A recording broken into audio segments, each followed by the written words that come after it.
స్పందించేటట్లు కూడా లేరు. సార్ ఇక్కడ ఒక మీకు కొంత ఇబ్బందికరమైన ప్రశ్న కూడా అయ్యి ఉండొచ్చు. బహుశా ఆల్రెడీ మీరు ఫేస్ చేసి చెప్పి ఉన్నదే మరోసారి అడుగుతున్నాను. కరెక్ట్గా ఎన్నికలకు ముందు జరిగిన నారాయణ రెడ్డి మర్డర్ అనేది ఆ ఎన్నికల్లో మీ ఓటమికి కారణం అనుకోవచ్చా? అది కూడా వన్ ఆఫ్ ద ఫ్యాక్టర్ అనుకోవచ్చండి. కానీ అప్పుడే గవర్నమెంట్ ఉన్నప్పుడే వాళ్ళు కోర్టుకు పోయారు. అప్పుడు హైకోర్టులో కేసు పెట్టారు. హైకోర్టులో స్క్వాష్ అయిపోయింది కేసు. దాంతో సుప్రీంకోర్టు పోయారు. సుప్రీంకోర్టులో డిస్మిస్ అయ్యింది. మరి రీసెంట్గా వాళ్ళ గవర్నమెంట్ వచ్చిన తర్వాత again they started to do some kind of mall practice. ఏదో ఒకటి చేయాలా, ఇబ్బంది పెట్టాలా అని చెప్పి లోకల్ కోర్టులో, సెషన్ కోర్టులో మరి కేసేస్తారు. అది కూడా డిస్మిస్ అయిపోయింది. సో న్యాయాన్ని కాపాడేటానికి న్యాయం ఎప్పుడు, భగవంతు ఎప్పుడు కాపాడుతారని ఒక నమ్మకంతో మేము ముందరికి పోతాం.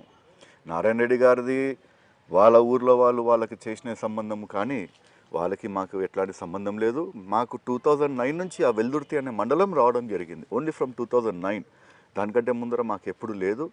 మేము ఎప్పుడు ఉన్నా కానీ చాలా చల్లగా ఉంటాము. పబ్లిక్ కూడా చాలా చల్లగా ఉంది. మీరు ఇందాక చెప్పారు కేఈ మాదన్న గారు 1963లో సమితి ప్రెసిడెంట్ అయ్యారు. మరి అప్పటి నుంచి ఇక్కడ ఉన్న బ్యాక్వర్డ్ క్లాస్లో ఎస్సీ అయినా కానీ ప్రతి ఒక్కరిని కూడా మేము కాపాడుకుంటూ వచ్చాము. మరి మా ఇంట్లో ఎప్పుడు జరిగినది వాళ్ళ ఇళ్ళలో ఎందుకు జరుగుతాయని నాకు కూడా అర్థం కాదు. ఎందుకంటే you live by the sword, you die by the sword అని చెప్పి ఒక సామెత ఉంది. ఆ సామెత ప్రకారమే మేము కూడా బతికేది. అందుకోసమే 10 మందికి మన చేతితో మంచికి కావాలా, కానీ 10 మందికి ద్రోహం చేసి 10 మందిని సతాయించకూడదని చెప్పి మా పాలసీ.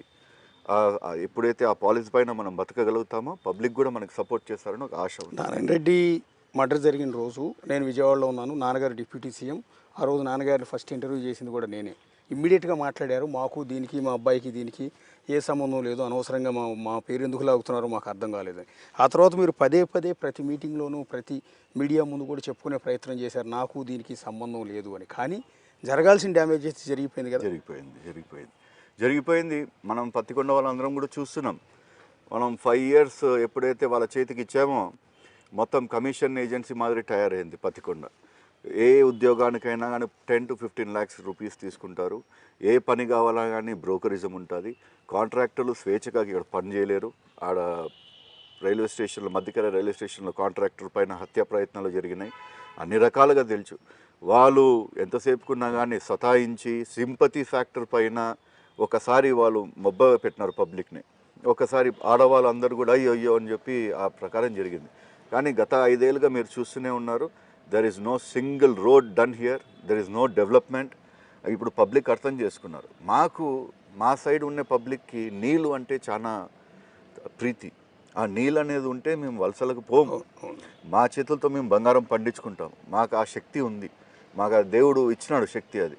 కానీ అన్ఫార్చునేట్లీ ఇక్కడ మాకు పక్కన నుంచి తుంగభద్ర పోతుంది, మా మధ్యలో నుంచి హంద్రినేవా పోతుంది.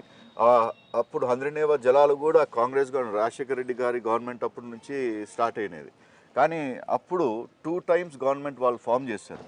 కానీ ఎవరికి ఐడియా ఎందుకు రాలేదు? మనం హంద్రినేవా నుంచి ఇన్ని ట్యాంక్స్ మనం ఫిల్ చేయించాలి, వాళ్ళ ప్రజలని దృష్టి లేకుండా ఎంతసేపుకి వాళ్ళు మన్మానీ చేసుకుంటున్నారు తప్ప.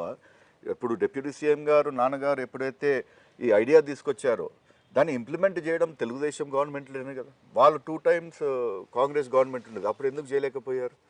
చేసేది కూడా ఇప్పుడు కూడా మీరు ఇందాక చెప్పారు జగన్మోహన్ రెడ్డి అని. జగన్మోహన్ రెడ్డి గారు ఆ రోజు వచ్చినది ఇది ఓపెనింగ్ కోసం. అంటే చంద్రబాబు నాయుడు గారు మొత్తం పని చేసి పెడితే ఈయన కొట్టుకొని పోవడానికి రావడం జరిగింది. కానీ అన్ఫార్చునేట్లీ ఆయన వస్తున్నారు అని చెప్పి ఇంజనీర్లు అందరూ పైపులు ఇష్టం వచ్చినట్లు వేయడము. ఎప్పుడైతే ఆ గ్రావిటీ త్రూ వాటర్ వదిలారో థర్డ్ అని చెప్పి పైపులన్నీ పేలిపోయి వాటర్ ఫౌంటైన్స్ తయారైనాయి.